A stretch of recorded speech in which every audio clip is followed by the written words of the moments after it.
whatever the platforms, like every channel has its own attribution.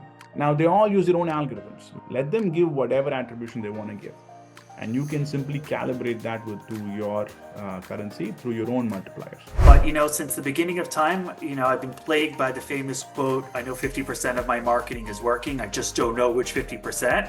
And then through Madan and some other resources, I started to figure out which 50% was working, and it completely changed my life. You said to yourself, wow, I never thought about this before. It's probably something that's an interesting. It's a slippery slope if you start making exceptions to data.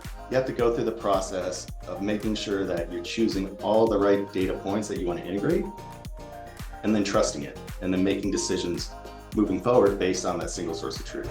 Yeah, thank you. Thank you. Thank you for having me. Okay, folks, I'll see you guys back tomorrow morning. Thank you so much.